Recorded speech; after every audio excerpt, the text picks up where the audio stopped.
Hello there, Michael, your college success instructor here. I just wanted to give you all some tips on how to continue your success next semester.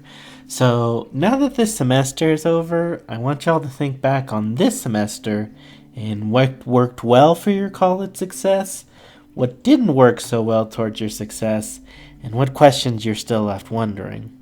So, here I'm going to discuss a few things to keep doing or start doing in order to further optimize your success this next semester.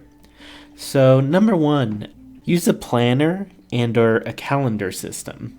So we all have so many things on our plates at once that it can be hard to remember when assignments are due or when other important deadlines are coming up. That's why it's key to use some kind of planning system, whether it's digital or physical, to write out your assignments and any other important notes in an easy to access, easy to read system. Your smartphone calendar can be a great and simple resource. You can also use Google Calendars, and that can sync with your phone calendar. You can also use your Canvas calendar. There are also many other calendar and planning apps available. Number two, create and write out a study schedule. With every new semester, we potentially have different work and class schedules, and so each semester, it's important to make a study schedule that takes into account the specifics of the semester you're in. With the study game plan in place, you'll find it easier to get studying in the limited amount of time you have between class and other obligations like work or internships or everyday stuff. Number three, reevaluate your study space. Once you have a study schedule, think about where you did your best studying this last semester. Were you able to find a place to study effectively, or do you need to find a new place to study? Where you study can be just as important as how much you study. Think about what kind of locations work best for you, and even if you're stuck at home, you can think of which rooms to study in or which outside areas work best for you to study in. Number four, continue to build upon your note-taking and study strategies. We learned a few different study and note-taking techniques this semester, but you still need to figure out which methods of note-taking and study strategies work best for you, as this is a continually evolving process. Even when you have a good system, there can always be room to improve, and that could mean using a new or adapted technique, like making multiple drafts of notes, making color-coded flashcards, or using active reading and annotation strategies. Also consider your time management in studying. Do you study best in small 20-minute chunks with breaks in between, or with long interrupted chunks of time?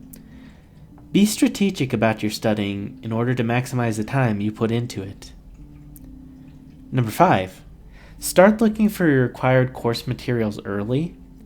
Having your course materials by the first week of school is often critical for a college class, as typically you'll be assigned reading or assignments from those materials within the first week.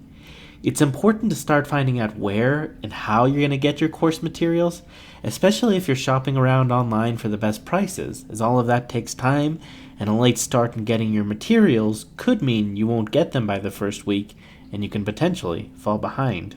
So it's important to get those materials in order to stay on track and get on track as soon as possible. Number six, communicate with your instructors. Your instructors are here to help you succeed in your classes.